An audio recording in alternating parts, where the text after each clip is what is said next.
بسم اللہ الرحمن الرحیم۔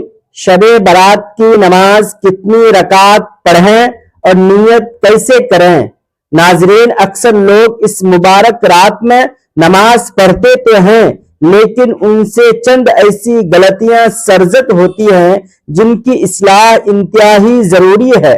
آج کی اس تفصیلی گفتگو میں ہم ان تمام پہلوؤں کا نہایت گہرائی سے احاطہ کریں گے کہ شب برات کے نوافل کی نیت کیسے کریں گے۔ کیا ان میں کوئی خاص سورت پڑھنا لازم ہے؟ کیا ان میں کوئی اور سورت پڑھ سکتے ہیں یا نہیں؟ کیا اس مبارک رات کی عبادت کے لیے سونا لازمی اور ضروری ہے یا بغیر سوئے بھی ہم اپنی رات اللہ کی بندگی میں گزار سکتے ہیں؟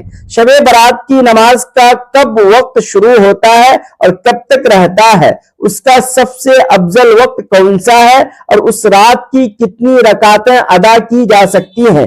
یہ تمام تر باتیں اور باریکیاں میں آپ لوگوں کے ساتھ شیئر کرنے جا رہا ہوں، اس لیے آپ نے اس گفتگو کو بالکل بھی نظر انداز نہیں کرنا ہے، کیونکہ انشاءاللہ اس سے آپ کو بہت کچھ سیکھنے کو ملے گا اور آپ کی بہت ساری علمی غلط فہمیاں بھی دور ہو جائیں گی۔ محترم ناظرین، یہ رات دراصل بہت ہی فضیلت اور برکت والی رات ہے جس کے بارے میں ہمیں چاہیے کہ اس کا حق ادا کریں، کیونکہ اس سے اللہ رب العالمین کا قرب حاصل ہوتا ہے اور خالق کائنات کو اس رات میں اپنے بندے کا گرگرانا بہت زیادہ پسند ہے۔ یاد رکھیں کہ شب برات کا وقت خاص طور پر قبولیت کا وقت ہوتا ہے جس میں اللہ رب العالمین دعائیں قبول فرماتے ہیں۔ اللہ تعالیٰ نے قرآن پاک میں بھی ایسی بابرکت راتوں کا تذکرہ فرمایا ہے جہاں بندہ اپنے رب کے بہت قریب ہو جاتا ہے۔ اللہ کے پیارے بندے راتوں کو اپنے آرام دہ بستروں کو چھوڑ دیتے ہیں تاکہ اپنے خالق کی بندگی کر سکیں۔ اس سے دل کو سکون ملتا ہے، چہرے پر نور پیدا ہوتا ہے اور انسان کے معاملات زندگی میں برکت آتی ہے۔ جو شخص ایسی راتوں میں اللہ سے جڑنے کا عادی ہو جاتا ہے اسے کائنات کی ہر شے سے بے نیازی حاصل ہو جاتی ہے، کیونکہ اس کا تعلق کائنات کے مالک سے براہ راست جڑ جاتا ہے۔ اب آئیے بات کرتے ہیں کہ شب برات کی نماز کی نیت کیسے کریں گے۔ در حقیقت نیت دل کے پختہ ارادے کا نام ہے۔ زبان سے الفاظ ادا کر کے نیت کرنا نہ تو نماز کے فرائض میں سے ہے اور نہ ہی واجبات میں سے۔ البتہ اگر کوئی زبان سے الفاظ کہہ لے تو بہتر ہے، لیکن اگر نہ کہے تو کوئی گناہ نہیں، اور ایسا ہرگز نہیں ہے کہ جب تک آپ زبان سے الفاظ ادا نہ کریں تب تک آپ کی نماز یا نیت نہیں ہوگی۔ بالکل اصل نیت وہی ہے جو آپ نے دل میں پختہ ارادہ کر لیا کہ میں شب برات کے نفل پڑھ رہا ہوں، اور بس اتنا ہی کافی ہے۔ تاہم اگر آپ الفاظ کہنا چاہیں تو یوں کہہ سکتے ہیں، میں نے 4 رکعت نماز نفل شب برات کی نیت کی، واسطے اللہ کے رخ میرا کعبہ شریف کی طرف۔ نیت کرنے کے بعد آپ نماز شروع کریں گے۔ نیت کے حوالے سے ایک بات ذہن نشی کر لیں کہ اللہ تعالیٰ اپنے بندوں پر بہت بڑی عنایت فرمانے والا ہے، اس لیے اخلاص کے ساتھ کھڑے ہونا ہی اصل کامیابی ہے۔ اب اس رات کے حوالے سے کچھ انتہائی اہم اور ضروری باتیں یہ ہیں کہ کیا اس کے لیے سونا ضروری ہے؟ تو واضح رہے کہ شب برات کی عبادت کے لیے سونا شرط نہیں ہے۔ آپ عشاء کے بعد سے ہی اپنی عبادت کا آغاز کر سکتے ہیں۔ فقہا کے نزدیک اللہ کی یاد میں رات گزارنا ہی اصل مقصد ہے۔ اب بات کرتے ہیں کہ اس کا وقت کب شروع ہوتا ہے اور کب تک رہتا ہے۔ تو واضح رہے کہ جب آپ نے عشاء کی نماز کے 4 فرض ادا کر لیے تو آپ کے لیے عبادت کا وقت شروع ہو گیا، اور رات کے کسی بھی حصے میں آپ یہ نماز ادا کر سکتے ہیں، جبکہ اس کا آخری وقت طلوع فجر تک ہے، یعنی جیسی ہی فجر کی نماز کا وقت شروع ہوگا نفل نماز کا وقت ختم ہو جائے گا۔ اس کا سب سے افضل وقت رات کا آخری حصہ ہے جو سحری کا وقت کہلاتا ہے، کیونکہ اس وقت اللہ کی خاص رحمتیں نازل ہوتی ہے۔ اگر آپ رات کے 2 بجے یا 3 بجے بھی اٹھتے ہیں تو یہ بھی بہترین وقت ہے، لیکن فجر کی اذان سے آدھا گھنٹہ پہلے کا وقت